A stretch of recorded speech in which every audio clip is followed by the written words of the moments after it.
పంది పెంట పూసుకునే వాళ్ళు కొంతమంది ఉంటారు, కుక్క పెంట పూసుకునే వాళ్ళు కొంతమంది ఉంటారు. రకరకాల లిప్స్టిక్లు, రకరకాల హెయిర్స్, రకరకాల కోతి ఉంటుంది చూసారా? కోతి ఏ విధంగా అయితే లిప్స్టిక్ వేసుకుంటే ఎలా ఉంటుంది, అట్లా రకరకాల అవతారాలతోటి, విచిత్రమైన అవతారాలతోటి ఏంటో ఆ కోతి డ్యాన్స్లు ఇవన్నీ ఏ తల్లిదండ్రులైనా వెళ్ళి లాగి చంప మీద ఒకటి కొట్టి, ఎందుకమ్మా అలాంటివి చేస్తున్నావు, దేవుడిచ్చినటువంటి శరీరాన్ని ఎలాగైనా నువ్వు చేసేది, ఆ డ్రెస్ సెన్స్ బాగోదు, ఏది బాగోదండి. ఒక దాన్ని ఏమంటారు, అప్పుడే జూ పార్క్లో నుంచి తప్పిపోయిన కొత్త జంతువులా ఉంటారు అంతే. బయటకు వచ్చిన తర్వాత అలాగే ఎగురుతారు, అలాగే కలుస్తారు, అలాంటి వేషాలు వేస్తూ ఉంటారు. ఎందుకయ్యా ఇదంతా జరుగుతుంది? ఎందుకంటే ఫ్యాన్స్ ఫాలోయింగ్ తెచ్చుకోవాలి. నువ్వు వాడు చిన్నతనంలో ఉన్నప్పుడు నీ స్వనీతిని స్థాపించావు కదా, అందుకే వాడు పెద్దయ్యాక వాడు స్వనీతిని వాడు స్థాపిస్తున్నాడు. నువ్వు వాడి దృష్టిలో హీరో అవడం కోసం ట్రై చేసావు, వాడు వేరేవాడి దృష్టిలో హీరో అవడం కోసం ట్రై చేస్తున్నాడు. నువ్వు చేసిందే నీకు జరిగింది. నువ్వు విత్తినదే పంటగా నీ కళ్ళ ముందు కనబడుతుంది. నువ్వు చేసిందే నీకు రిటర్న్ వస్తుంది. బాలుడు నడవలసిన త్రోవలో వాడిని నడిపించాలండి. నీకు కష్టంగా అనిపించినా, బాధగా అనిపించినా, ఈ మాటలు మీ హృదయాన్ని కఠినంగా తగిలినా కానీ ఇది మాత్రం వాస్తవం అండి. ఇలాంటివి మనం చేయకపోవటం వల్ల, ఇలాంటివి మనం చెప్పకపోవటం వల్ల దేవుడు చెప్పిన మార్గం ఏంటి ఇంతకీ?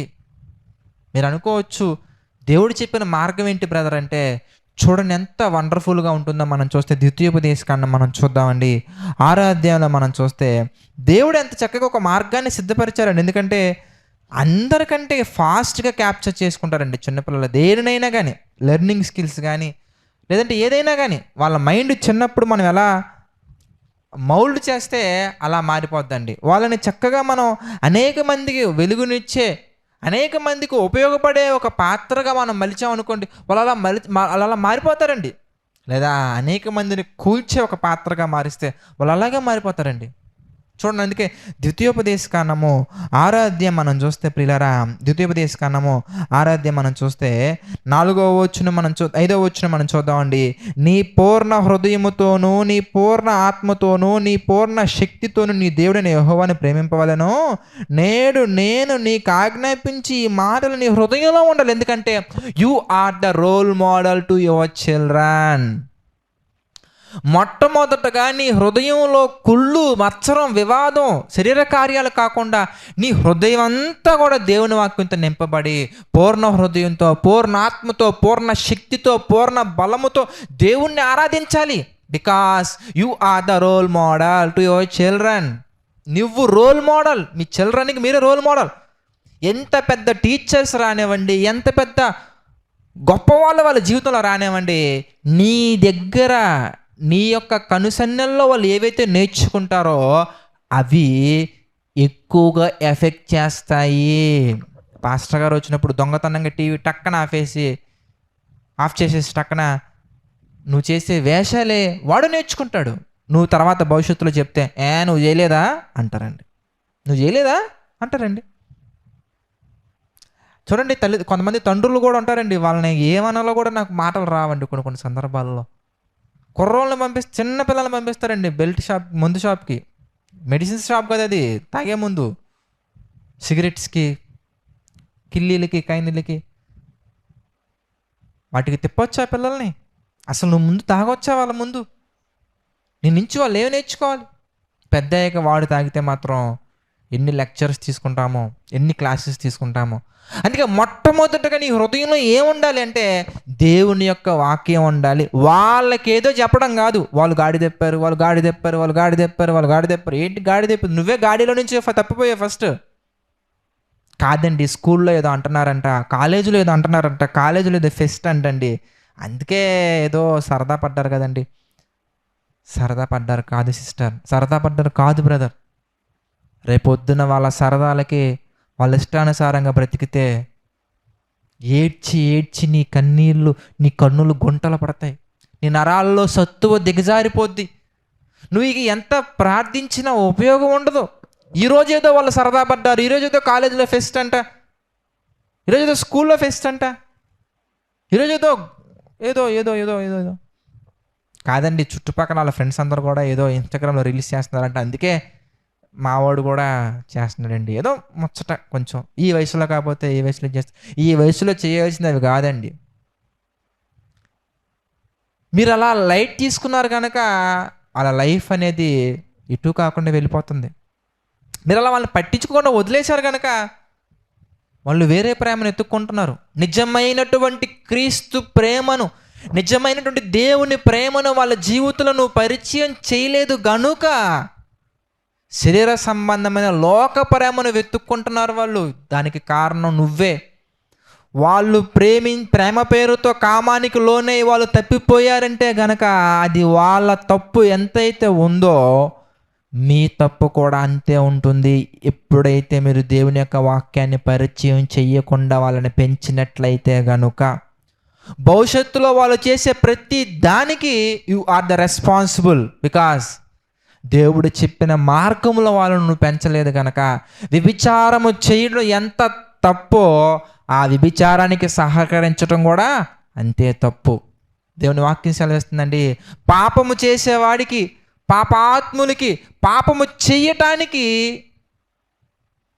గుడ్ మార్నింగ్ బ్రదర్ అని చెప్పినా కూడా వాడు చేసిన ప్రతి దాంట్లో కూడా నీకు వాటా ఇచ్చేస్తాడు దేవుడు. అలాంటిది నీ పిల్లలు నువ్వే రాంగ్ ట్రాక్లో విత్తనాలు విత్తి వాళ్ళ హృదయాల్లో విత్తనాలు నాటి నువ్వు పెంచుతున్నావు అంటే పెద్ద అయ్యాక వాళ్ళు చేసే ప్రతి దుర్మార్గమైన పనికి, అది దొంగతనం కావచ్చు, అబద్ధాలు అవ్వచ్చు, బూతులు అవ్వచ్చు, ఏ విధమైనటువంటి చెత్త పనులు అవ్వచ్చు, వాటన్నిటికీ కూడా దేవుడు నీకు సగం కాదు ఫుల్ వాటా ఇచ్చేస్తాడు. ఎందుకంటే నిన్ను నమ్మి నీకు బహుమానంగా దేవుడిచ్చినటువంటి గోల్డెన్ గిఫ్ట్ కనుక. చిల్డ్రన్, పిల్లలు, దేవుడు మిమ్మల్ని నమ్మి మీకు ఇచ్చినటువంటి గిఫ్ట్ అండి. అది అందరికీ రాదండి, అందరికీ రాదండి. గర్భఫలము దేవుడిచ్చు బహుమానము. నువ్వు ఆ బహుమానాన్ని మంచిగా పెంచావలేదన్నదే ప్రశ్న ఇక్కడ. అందుకే మొట్టమొదటిగా మీలో ఉండాలి, మొట్టమొదటిగా మీలో దేవుని మాటలు ఉండాలి, మొట్టమొదటిగా మీలో దేవుని యొక్క ఆలోచన ఉండాలి. మొట్టమొదటిగా మీరు సగం సగం మనసుతోటి, సగం సగం ఆలోచనతోటి కాదు, పూర్ణ హృదయంతో, పూర్ణ మనస్సుతోటి, పూర్ణ బలముతోటి, పూర్ణ శక్తితోటి దేవుణ్ణి సేవించాలి. హృదయం అంతా కూడా వాక్యంతో నిండాలి. ఆ తర్వాత ఏం చేయాలి? ఆ తర్వాత ఏం చేయాలండి? దేవుని యొక్క వాక్యం సెలవిస్తుందండి.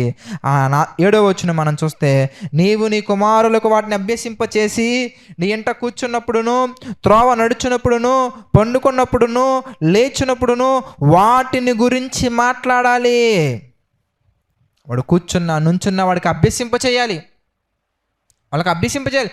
ఏ ఫర్ ఆల్వేస్ తిండి కాదు, ఆల్వేస్ పప్పలో కాదు, ఆల్వేస్ అట్టిపళ్ళు కాదు. ఏ ఫర్ తండ్రి, విశ్వాసులకు తండ్రి అబ్రహాం అని నేర్పించు. ఏ ఫర్ ఆల్మైటీ అని నేర్పించు. ఏ ఫర్ ఆదాములా మనం ఉండకూడదు నాన్న, ఆదాం అని నేర్పించు. అప్పుడు వాడు అడుగుతాడు, ఆదాం ఎవరమ్మా అన్న? ఆదాము మొట్టమొదటిగా దేవుడు చేసిన మనిషి అని చెప్పాలి. అట్టుపండు చూపించు అనుకో, ఇది ఏ షాపులో దొరికిద్దామని అడుగుతాడు తప్ప, ఇక వాడు తిండి గురించి నేర్చుకుంటాడు తప్ప దేవుని వాక్యం గురించి ఎప్పుడు నేర్చుకుంటారండి?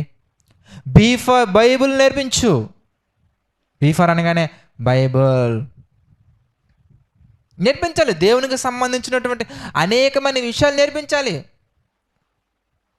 ప్రతి దాంట్లో కూడా దేవుణ్ణి చూపించాలి, దేవుణ్ణి పరిచయించాలి. అందుకే నీ కుమారులకు వాటిని చెప్పడం కాదు, నేర్పించడం కాదు, అభ్యసింపచేసి, అది తినేటప్పుడు అవ్వచ్చు, కూర్చున్నప్పుడు అవ్వచ్చు, లేచినప్పుడు అవ్వచ్చు, పడుకున్నప్పుడు అవ్వచ్చు, త్రోవ నడిచేటప్పుడు అవ్వచ్చు, ప్రతి సిచ్యువేషన్లో కూడా, ప్రతి సందర్భంలో కూడా దేవుని యొక్క మాటలను నేర్పించగలిగినట్లయితే, ఒక యోసేపు గురించి చెప్పాలి, అబ్షలోము గురించి చెప్పాలి, దావీదు గురించి చెప్పాలి, కయీను గురించి చెప్పాలి, ఎవడు ఎలా ఉన్నాడు, ఎలా ఉండకూడదు, ఎవరు ఎలా ఉండాలి, ఎలా ఉండకూడదు, దేవుడు చెప్పిన మాటలు వింటే జీవితం ఎలా ఉంటుంది, వినకపోతే ఎలా ఉంటుంది, ప్రతి ఒక్కరి జీవితాన్ని నువ్వు తీసుకొని ప్రతి ఒక్కరి జీవితంలో వాళ్ళు ఎలా శ్రమల్లో నిలబడ్డారు, మనం ఎలా ఉండాలి, ఎలా ఉండకూడదు, కొంతమంది ఎలాంటి దారుణాలకి ఒడిగట్టారు, ఎలాంటి మంచి పనులు చేశారు, ప్రతి ఒక్కటి నేర్పించి వాళ్ళకి